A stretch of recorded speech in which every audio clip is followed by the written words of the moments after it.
This is Lee with 82 Game of 12 here on YouTube channel Sons of Liberty 75. And I made a final video of the assault on the Western Ridge, but unfortunately I deleted it. And I've already cleared the game out and had set up for the Mario battle.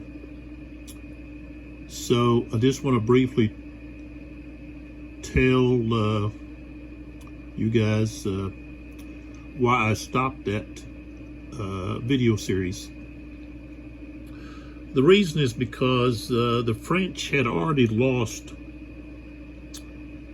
14 steps of infantry. That's 7 battalions that they've had lost, and the British had only lost 1 battalion. So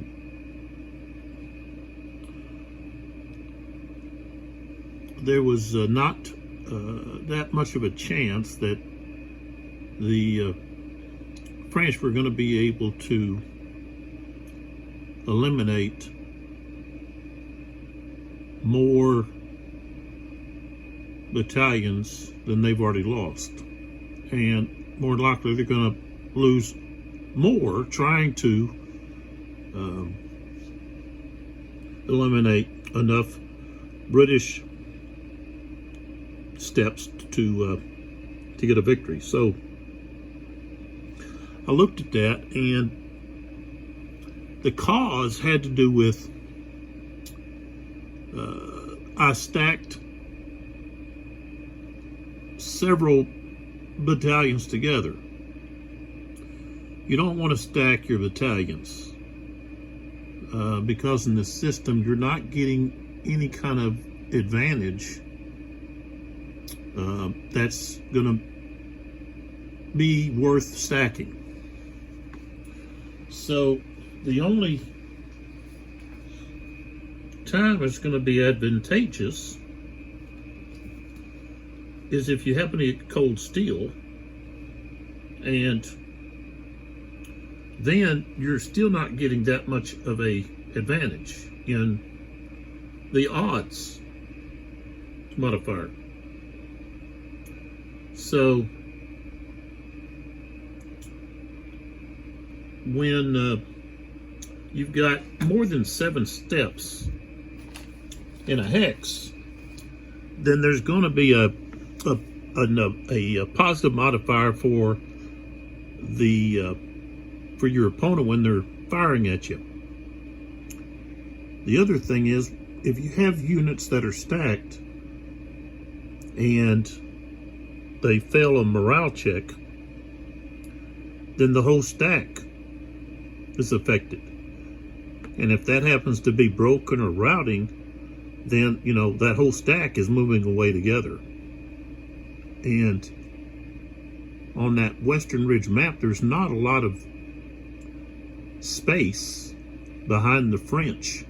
When they come onto the map, there's not a lot of space for them to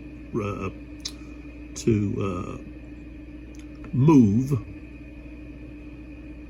while broken or routed. And so several of those battalions that were lost were because I had them stacked, and they broke and then they routed off the map. So don't stack your battalions for those reasons. And you know, when you're in an open area, you're not going to get cold steel with infantry versus infantry. That's not going to happen. So, you know, if you want to attack an opponent with strength, attack from multiple hexes. That gives you a better advantage than just stacking them and trying to have a numerical advantage, because it's the frontage that matters.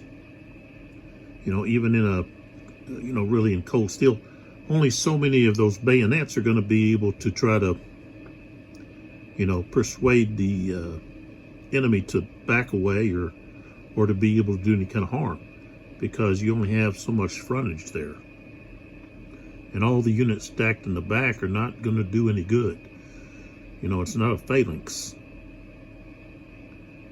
You know, they're not going to be pushing into their back, pushing them forward or anything like that. So that was really the I think one of the reasons why the French lost those units. And the other thing is, get those skirmishers out. I didn't get skirmishers out for the French for like, I don't know, 4 or 5 turns. So you need to get your skirmishers out. If you have the skirmish ability, then yeah, you know, put them out there, because they're going to give you ranged attacks, and they're going to give you a screen in front of you that protects you from fire from your opponent. Plus, you get die roll modifiers,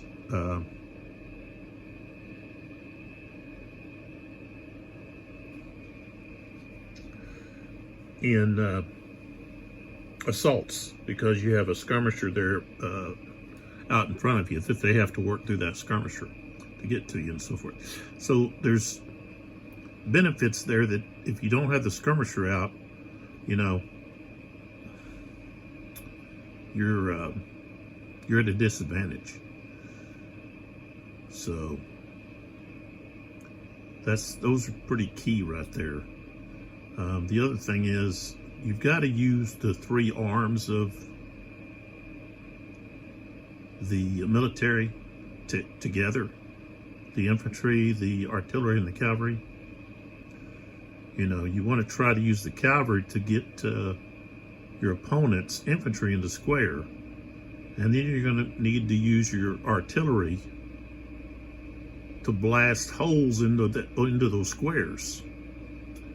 You know, they're going to be vulnerable in those squares, and also use your infantry to attack those squares. So, you know, infantry good for taking and holding ground. Artillery is really good at weakening a line or an area, and cavalry is really good for just exploiting.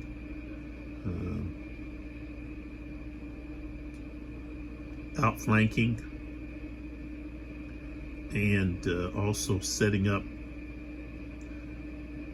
your enemy's infantry by forcing them into squares to be fired on or attacked by the other 2 branches of the military.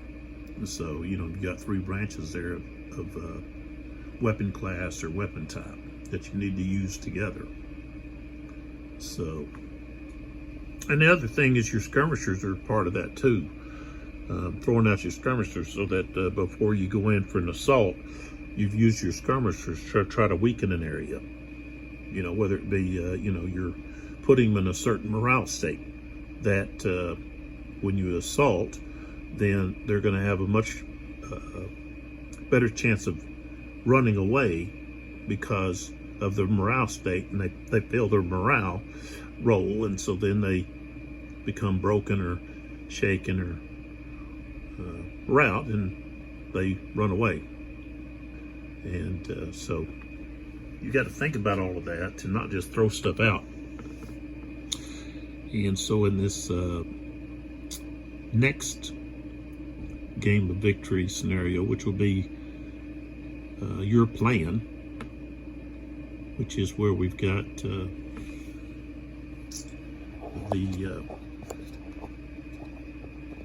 Vimiero map set up with the British in their positions, and also that Western Ridge map where we have the British set up as I did in the what if scenario. This is what was expected. They were expecting the French to come from this area here and attack here.